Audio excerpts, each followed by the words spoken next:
I spent $3,500 flying home for my sister's birthday. As I walked in, Mom smirked, "Birthday's off. Expect a call from the police." I said nothing, just left. That night, I raised their rent by 50%. By morning, I had 79 missed calls. But the real shock was waiting in my inbox. The plane landed with a thud, and the familiar sting of regret settled in my chest. $3,500. That's how much it cost me to fly back home for Lily's birthday. I hadn't planned to come. In fact, I'd promised myself never to set foot in this house again. But when Mom called, voice trembling, saying how much it would mean to Lily, to all of them, I caved. Because that's who I was. The one who always showed up. The one who fixed things. Stepping out of the taxi, I stared at the same white house with the peeling paint and the broken porch light they never bothered to fix. I forced a smile, clutching the gift I'd spent hours picking out, hoping maybe this time would be different. Maybe they'd see I still cared. I knocked.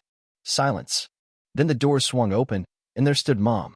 Her eyes barely flicked to the gift bag before her lips curled into a cold, almost triumphant smile. "Birthday's off," she said. The words hit like a slap. "Expect a call from the police." For a moment, I couldn't speak. "What?" She leaned against the doorframe, arms crossed. "You heard me. You should have known better." "Known better? What are you talking about?" Behind her, I saw Dad in the living room, pacing, waving his hands around like a man trying to catch smoke. Lily was on the couch, tear-streaked but smirking. Zach, her boyfriend, was nowhere in sight. Mom sighed, like she was explaining something to a stubborn child. "Lily told us everything. About the money. About how you tried to ruin her life." "Ruin her life?" I felt a cold weight settle in my stomach. "Lily's lying. She has proof," Mom snapped. "Messages. Recordings. We trusted you, and you tried to destroy her. So, we're done. Get ready for the police to call." My mouth went dry. Proof? Messages? What had she done this time? I should have been angry. I should have defended myself, fought back, forced them to see the truth. But instead, I did something else. I smiled. I smiled because I was done. Done explaining. Done fighting to be heard. I dropped the gift on the porch, turned, and walked back to the taxi. "Where to?" the driver asked. "Back to the airport." The phone buzzed in my pocket, but I didn't look. Not until I was on the plane, staring at the glowing screen with a bitter smile. A notification from my banking app. Rental account update. Rent increased by 50%. Tenants will be notified shortly. By the time we took off, I had 79 missed calls. But I didn't care. Because this time, I wasn't just walking away. I was cutting ties. The phone wouldn't stop ringing. 50 missed calls. 60. 79. By the time I landed back in Denver, the buzzing had turned into a constant vibration, draining the battery. I didn't care. I let it die, watching the screen fade to black as I stepped into the biting cold. Back at my one-bedroom apartment, I plugged in the phone, grabbed a beer, and collapsed on the couch. I knew what was waiting: voicemails, texts, a flurry of desperate, angry, manipulative messages from my parents, maybe even Lily. But none of it mattered. I'd cut them off, and I wasn't looking back. The first voicemail played on speaker as I cracked open the beer. "How could you do this?" Mom's voice was a mixture of rage and panic.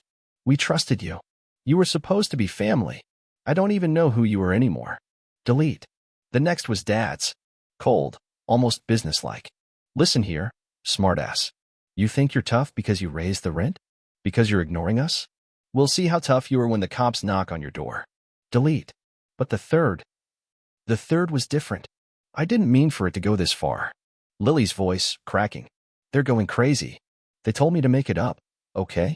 They said you'd never just give me the money. They needed it for the mortgage. I didn't, I swear, I didn't." Delete. No, not delete. I saved that one. Because now I had something I didn't expect, an admission. But the real shock waited in my inbox. I logged in, expecting spam and bills, but instead, I saw it, an email from Lily. No subject, no greeting, just a string of screenshots. Messages between her and Mom, between her and Dad, even one from Zach. "If he doesn't help, tell him you have proof. Say you'll go to the police. Make it sound bad. Make it sound like you have a video. He's weak. He always gives in." A slow smile stretched across my face. Weak. That's what they thought I was. A doormat. A wallet with a heartbeat.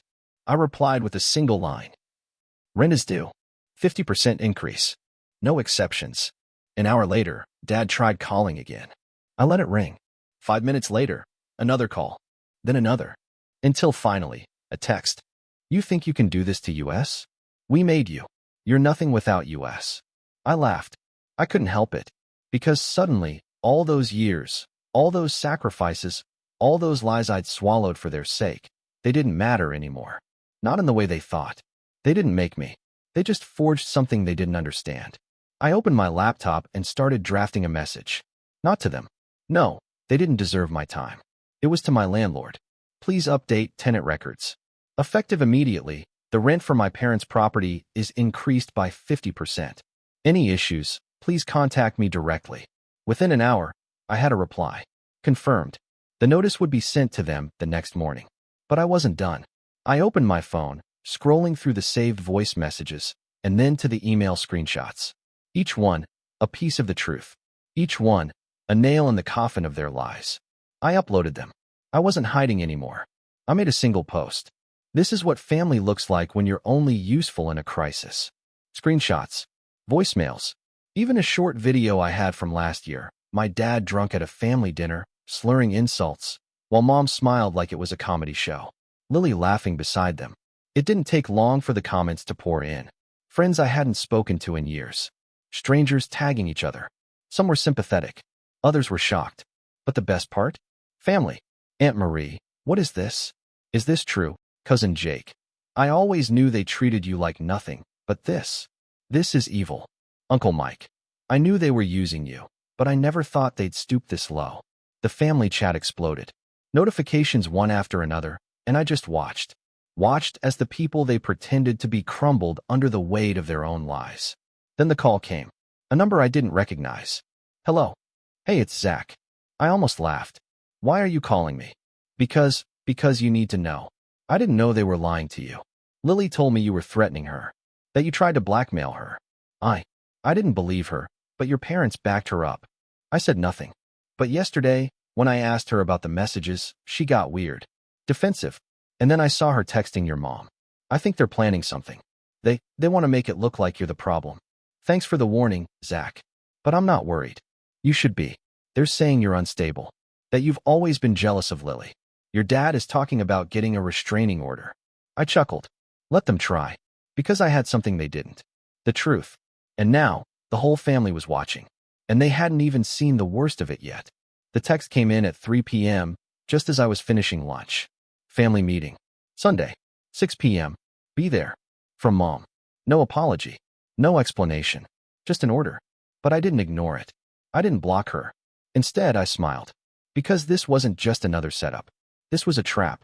And I was the one setting it. I made 3 calls. The first was to Zach. He hesitated but agreed to come. He had his own reasons now, a mix of guilt and anger. The second was to Lily's ex, Mark, the one she destroyed a year ago with rumors and fake messages. I'd sent him the screenshots I had, the proof of how she'd twisted his words, fabricated threats. He wanted payback. Badly. And the third? The third was to my landlord. I need one more favor. Just for tonight. I'll cover it, whatever it costs. Understood. By the time I arrived at the house, it was almost sunset. Cold wind scraped against the bare trees, and the house looked smaller than I remembered. Or maybe I was just seeing it for what it really was, a crumbling shrine to their lies. I walked in without knocking. They were all there. Mom, her arms crossed, face tight with fake concern. Dad, pacing, trying to look tough. And Lily, perched on the couch, her phone in her lap, glancing at me with that familiar smug smile. But there was someone else, too. A man in a dark suit. Square jaw. Police badge on his belt. Mom's voice was syrupy, the fake sweetness almost painful. Oh, honey, I'm so glad you came. We were just talking to Officer Reynolds here about, well, about everything. Lily leaned back, smirking. Yeah, everything. The cop turned to me. We've had some concerning reports about harassment, threats, even financial manipulation. We just want to get everyone's side of the story. My pulse stayed steady. Sure, I'd love to share my side. Dad stepped forward, playing the wounded patriarch. This is your chance, son. Just apologize. Stop this madness. We're family. Family. I repeated, letting the word hang in the air. I reached into my bag and pulled out a folder, thick with printed screenshots, text messages, the emails Lily had sent me, everything. I was going to do this privately. I really was. I handed the folder to the officer. But since we're having a family meeting, let's do this right. The officer flipped through the pages, his expression shifting from neutral to something colder. What is this? It's the truth. Not just about the money they've stolen, but about the lies they've told. About the threats, the manipulation. And that's just the start. Lily's smile vanished. This is a joke. You faked those. Oh, really? I pulled out my phone, unlocked it, and opened the voice recording. Her voice filled the room, frantic, panicked. I didn't mean for it to go this far. They're going crazy. They told me to make it up. I didn't, I swear, I didn't. Her face drained of color. Mom's jaw dropped. Dad's fists clenched. The officer's gaze hardened. Miss, is this your voice? That's not the only recording I have, I continued, locking eyes with Dad. Because after years of being treated like a walking ATM, I started saving things. Like the time you told me I was nothing without you. Or the messages you sent to Lily, telling her to threaten me. Dad stepped forward. You selfish child. The officer stepped between us, hand on his holster. Sir, sit down. Lily was shaking now. This isn't fair. This is I cut her off. You know what's not fair, Lily? Being accused of crimes I didn't commit. Being told I was destroying your life when you were the one lying, stealing, faking evidence. And guess what? You didn't even stop there. I turned to the door. Mark. The door swung open, and Mark walked in. Tall, sharp, holding his own set of papers. His face a mask of calm fury. Lily, he said, his voice ice cold. You remember me? The guy you told everyone was abusive? The guy you tried to ruin with fake texts? Lily's lips trembled. You have no right. Oh, I do. Because you didn't just lie about me. You documented it. You saved it. Like some twisted trophy. Mom stumbled back, eyes wide. I didn't know. I laughed. Didn't know? Of course you did. You helped her. Just like you helped Dad try to gaslight me into believing I was crazy. Just like you lied to the family, telling them I'd stolen from you. The officer was taking notes now, his face grim. This is a lot to process. We'll need to take this down to the station. Oh, I'm not done. I turned to the hallway. Zach. Zach stepped out of the shadows, looking almost apologetic. Hey, everyone. Dad's face twisted. You. Yeah, me. The guy you tried to use to back up your story. The one you told would never believe his precious girlfriend was a liar. He turned to the officer. I have my own messages. Proof that they planned this. That they lied to frame him. Lily's scream was almost animal. You're all ganging up on me. It's not fair. No, Lily.